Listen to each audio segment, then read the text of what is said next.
About a month ago now, I made a video reflecting on my world after finishing its first year. And the biggest thing that I have been thinking about since then is my note that I don't have a build in this area that I consider my favorite, other than the fishing house that I built before I even started YouTube over a year ago. That thought has constantly been on my mind while thinking about my next build, which is a build I've been thinking about the concept of for a long time now before I even started thinking about this potion shop. So when I found my inspiration and it finally came time to design this build, I recognized the importance of this build in my head from the perspective of being a major landmark as well as from a major storytelling perspective. So with my thoughts about simply making what could be and what should be my favorite build in this village, I put a ton of thought into how I would take the next step as a builder by first taking a step back to reflect and find out what is lacking and what stands out on each build I've done here previously. I found almost every build in the area has one or two really big elements that I feel I did a great job emphasizing. Yet with each iteration of build it feels like I failed to use what I have learned and used previously. That being the castle scale, as well as its attempt at shading, which I have since looked back on and recognized what I did wrong for the future. The fishing house's texturing work throughout and its subtle gradient work instead of either thinking about making a harsh gradient for everything or just use flat colors across the whole thing. The plants step into organics as well as its integration into the wildlife with heavy vegetation work. I'm especially considering the steps I took with the potion shop's design, its whimsical shaping and coloring and incorporation of visual storytelling, as well as its big step forward considering elevation instead of completely building off the flat terrain, making it feel really ingrained into its surroundings and the world it's built on. I even found this mostly applies to the rest of my world beyond this village. The city's overall variety of shapes, designs, and color choices, the Citadel's heavy thought over general placement being visually striking from a distance because of how your mind comprehends something at a scale based on how far away it is. And with the new build I am designing, there is even something new I have considered to improve on besides all of these for the future. The realization that I've captured all of these elements previously, individually, yet haven't worked them into a single build properly has told me a lot about what I can do as a builder if I put my mind to it. That I need to incorporate into what I see as such an important build. That also should be considered for the future as well. I believe I can make something good and worth your time. I believe I have already made things good and worth your time, but I have a huge drive to improve, to be the next level of builder to who I think is currently just a good builder. To be able to put high quality work out every single time. I don't think I'll someday be a top world-class builder or whatever, but I always want to be improving. I simply want to eventually be able to look back at my work today and say, yeah, this guy sucks. Anyways, that's a lot of exposition for you all, but I think my thoughts going into this are important to eventually explain my thoughts when you see what I've made. The character we are working with today I'm currently calling the Mechanist, and this one is going to be very strange, but I hope you'll bear with me because I'm very excited to show you all what I've been working on. I have all my supplies together and got this platform I'm working on ready to go, so I'll see you all in a minute.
When I did the potion factory, I decided I wanted to attach a story to my village, but I think I made a mistake reading out a bit of story I had in mind at the end. Not necessarily because it's a bad idea to do that, more that I think I am capable of telling the story and showing characteristics of a character through my build instead. Basically, I am leaning way harder into the visual storytelling part, but I'll still try to explain a bit of my thoughts on what each element means for this character. Before I look around, one more little note about my big improvement to building that I mentioned earlier that applies to this build. I have a rather bad habit of, yes, completing the back of a build, but that back of the build is rather plain, borderline ugly. Lacks detail that you'd expect an actual building to have all around, with that glamour perfect angle screenshot in mind. For this build, I really wanted to first drop the perfect angle thing and have it be very presentable from any perspective. Whether it's an off angle of that perfect angle, which is still there, or at a different angle entirely that has something different to offer, as maybe a primary detail, a centerpiece, or whatever to make it worth checking out the whole thing around, which I would now like to show you what each perspective offers on this build. We'll start here at what I call the perfect angle, best angle for screenshots and what will probably be the thumbnail, which is the original home that everything was built around. It's pretty standard. I didn't want to go crazy shaking up my build style or create something completely unique for this part because, of course, the point is that it was originally constructed as another standard home for the village. Maybe a little higher end from a location, size, and hilltop view perspective, and whoever resides or did reside here had ambitions. My biggest challenge with this part though, as you can see, is creating that sense of abandonment. The whole building has seemingly been abandoned, and I could always only use the heavy vegetation overgrowth for that sense, but with my goal to heavily lean into visual storytelling, I figured the best way to accomplish the abandonment was a couple big holes in the roof. It gives a sense of time, feeling a lot more like a lot of time has passed since care has been put into the structure on top of the overgrowth.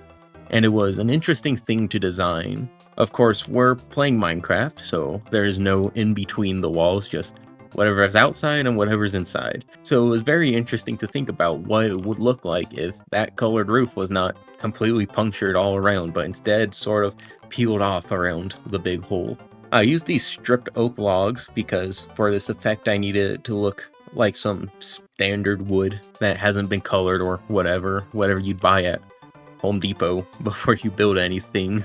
It just looks like the roof underneath before cosmetic coloring and whatever other layers they'd add to their roofs in, I don't know, the Middle Ages. But the big thing that I think makes the effect is the hanging signs that give the look of sort of wood beams that could be supporting the roof from the inside.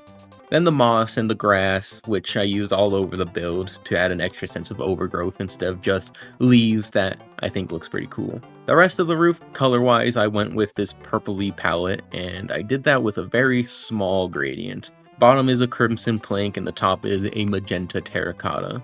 One of the takeaways I had from previous builds is using that subtle gradient. I don't want to use that flamboyant, bright color to color gradient I use for the potion factory, but doing this simple gradient adds so much to the build rather than what I would otherwise probably just leave as a big single block purple terracotta roof. I know the big question mark you probably have is the concrete powder, and yeah, it is a tad odd, but a big thing about this angle is where it's going to be viewed from. But I'm going to save the faraway shot for after I explain everything, but I highly encourage you to stick around to take a look at that because it is very cool, and I'll be able to explain that concrete powder there. Last thing about the roof are the curved overhangs, something I pulled from the potion shop. They're so simple, yet the amount of personality it creates on the house is incredible. Something I should have included on Potion Shop that I did here though to expand on that personality is how I sort of curved the ridges of the roof, creating a little extra shaping, whimsy, personality, whatever you'd like to describe it as. All this stuff makes it so much more unique and fun to look at. I think I can do a little better at making that shape smooth. That's more of a skill issue than anything else. I don't know how else to fix it. But the last bit of the overhangs is the profession designation hanging, which You probably have no idea what you're looking at, so this angle should do the trick. It's meant to be a wrench to designate this as the mechanist's residency and workshop, but the big thing I wanted out of this sign that was really tricky to get right was another piece of abandonment by making it be a sign meant to be hanging off of two chains, but one had been snapped off. It's a big, heavy sign with strange weight balancing because the one point it's hanging off of is off-centered, so I really had to carefully think about how something like this would react to that, and it's a little captured in motion, but theoretically there's more weight going towards the wrench jaw on the right here, so it's pulling this side down a bit and the other up. And since it's on a single uneven string, it's going to be sort of waving back and forth in the wind, which where I picked this angle. Crazy, unnecessarily complicated stuff, but I think it's a really cool addition. I think that's it for what I want to point out at this angle. I'll talk about the crane when we wrap around, but I think I'd like to talk about the elephant in the room next. So this whole bit is what I think I really need to explain my mindset for. Everything else I've done has a sense of, yeah, that makes sense, but there is nothing like this anywhere in this world. And from a time point perspective, this no doubt makes no sense to y'all watching. This oddity factory is meant to feel rather monolithic and otherworldly. Even in a traditional, modern, or futuristic world, it's strange and unrealistic, which gives the character a bunch of question marks on who they are, how they are able to accomplish such a structure in the implied time period, which brings this character beyond just someone mechanically ahead of their time. I think the closest style you could compare this to is a brutalist style, and if you said at least the White Tower is very B00 style, you would be correct. He is a very big inspiration, but I made sure it's very much my own thing still, no properly referencing his work beforehand for visual ideas before I made this. But anyways, in my mind, I had these three tall, thin structures getting taller and thinner until you hit the top with the smokestacks, and that gives it a very interesting shape, especially when we consider overlapping, making them feel a lot more connected. I want to do some more attachments here, but that otherworldliness I feel is amplified by how blank it is, and by how that blankness amplifies the effect of the large, imposing walls here. And also to help with that otherworldliness is the steampunky-ish styled attachments that I did end up making. I'll talk more about that when we get to the wheel, but I added this coppery pipe. I'm pretty sure copper blocks are like the key block of any steampunk themed building. But yeah, odd angled pipe going somewhere to somewhere else, and this big tinkered, which if you look inside, I did a bit of an infinity void effect to give the feeling that it's extracting something very deep into the earth. My interpretation being a fuel source of sorts. But for block choices and coloring, I'm not sure if I can actually properly explain my choices. When designing, I started with the tall, white structure in the middle for that monolithic, otherworldly feel, but I didn't want it to be a white factory thing all around, so I just tried the stony color work and added a bit of gradient to turn the leftmost bit into a gray tough structure. That's about it for my reasoning, and that really wasn't a reasoning. But the gradient potential on grayscale builds are incredible in this game. First the monolith, I did the white concrete as the base, then some bone, some sand and sandstone, just for that sense of being in the sunlight and yellowing, with that gray piece chipping off as a bit of implication of what's underneath. Then the stone gray segment, I went heavy into the greenery blending. It looks like the moss growth at the top has sort of mushed the hard edges down a ton over time, and that green gradient to get into the gray is so smooth.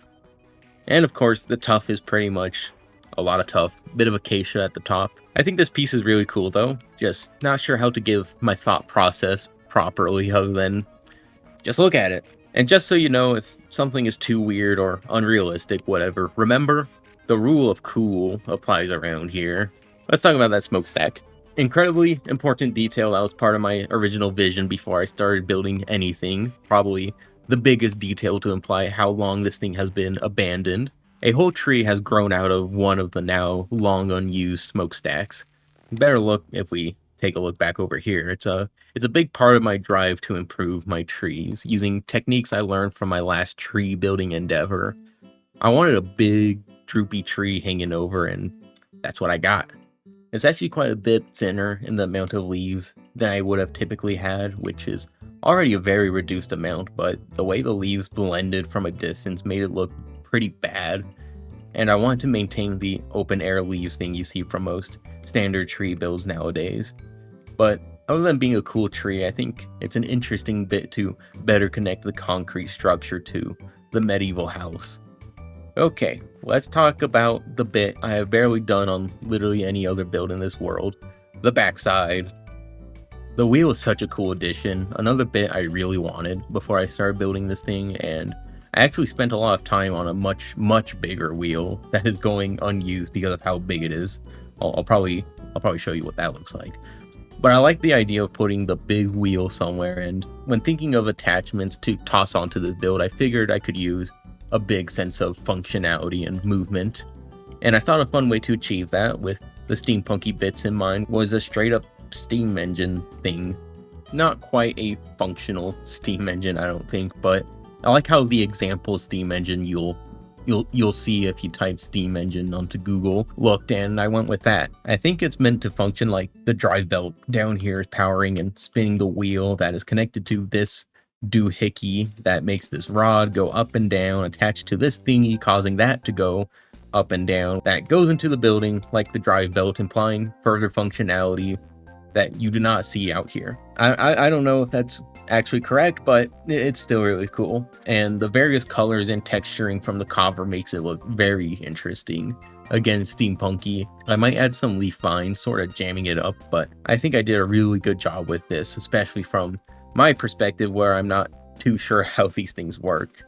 And I don't really ever at all do these functional technical style buildings, so pretty good from me. Next is the warehouse. Something that I think I might have forgotten to mention is that it's supposed to feel like whoever lived here just kept adding more and more attachments to the original house based on whatever they needed to keep up their work. That probably answered a question. Not much to the warehouse though, it's a warehouse. I think I could maybe use another attachment around here somewhere, but the crane takes a lot of that real estate and I don't want to get too chaotic in the chaos. So we'll see. Then lastly, the crane. The crane is probably the most important piece from a distinct shape perspective. Once again, from a distance, finding that distinct shape is important, and the size of the crane and hook, plus its distance, putting it out into the blue sky from afar is very important to simply making this thing look cooler. But yeah, big ol' heavy duty hook and a painfully angled crane. Another big thing I wanted to attempt on this build is more unique shapes, angles, really difficult stuff between the wrench sign, the pipe on the front side, the belt drive rod, and that thing. Then this crane, all set at weird angles that bring so much life and personality to an unbelievable level. I genuinely believe if this thing was all squared, 90-degree angles, it would be a pretty boring build. But these angles make it so much more exciting and alive, but man, it's hard to get right. Between making it look craney in the first place, those wheels on the side were really hard, and these two support beams. I think I'll change the color on the support beam. Simply a darker color will make it stand out more and separate my shapes a little better, make those support beams look more supporty. But yeah, that plus leaf vines winding all around give it a very cool vibe. Okay, I think I have pointed out everything that I want to, and I hope you got a good idea on my mindset going into this build, and that I delivered something potentially next level, at least compared to what I've done previously. I'd like to quickly show you the from a distance view that gave me a lot of confidence in this build. The big, small question mark I wanted to point out earlier was the concrete powder, and this applies to this whole build's texturing and gradients. They blend so smoothly into the structure that at this point, at this view and distance, it doesn't matter what the texture is or how awkward it might look up close. It adds that little bit of highlights for a little extra color that overall makes the whole thing just look better. Then the coloring I used on the factory bit just looks like a bit of shading and the yellowing in the sun. The white structure, I don't know. I don't have much else to say about this view, but this is sort of the intended view, while also being good up close, of course. It's a cool skyline piece, and I wanted these distinct shapes and bits and pieces that your eyes are drawn to. The crane and its hook, The white factory and the tree, even the light colors on the whole of the roof brings your eyes there as a point in the center your eyes are attracted to that the attachments branch off of like arms. The big thing you was probably saying though is that this thing is very much on a flat plane still, which how could you tell? I was really hoping to get this done in this video, but the scope of the project and my expectations of time available were very different than expected. I was hoping to finish the exterior up, then do what I did last time and finished up maybe a week before I want the video out and spend the next while getting as much done as I could. And at this point, this video is very late, and that is due to the first issue being, of course, the biggest challenge with these big gradient and wildly varied colored build is that it takes a lot longer to collect every block you need. There's always that random block that takes forever to get for whatever reason. Welcome to Survival Minecraft, nerd. And the 2-tap punch for the Survival Minecraft thing is, it takes forever to place those blocks down due to the elusive inventory management problem in this game. So expect another video down the road taking care of that terraining and interior as well. But then the second issue. I was anticipating and am currently experiencing a very busy summer, like last year, so my time I can put into this world and channel is quite greatly reduced, unfortunately, but I put together a little plan in order to keep this rolling instead of sort of abandoning it until I had time again, which you'll see what the scope of that is and what that means next video if you care. I think I have a good plan to still get good content out for y'all while being efficient with my available time, but yeah, like I said, you'll have to wait for next video to see how that goes. I think that's all I gotta say about this project for today though. There's of course so much I want to say and so much to talk about with this thing, but I'm going to save that for when I do interiors and terraining, where I'll talk a little bit more about its storytelling and give you a couple more whys on this thing, because at this point I am hardcore rambling, so I gotta wrap it up. And as I say that, I remember I have one more thing I want to mention. This is probably especially intriguing if you are willing to watch through my whole video like you have now. I have opened a Discord server.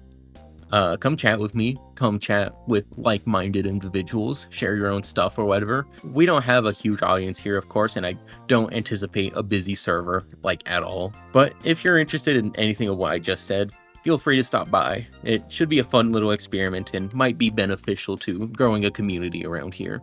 Link in the description. And now that's it. I'm done talking. Thank you so much for watching. I really hope you like what I did today, and of course, feedback is appreciated. And I will see you all later.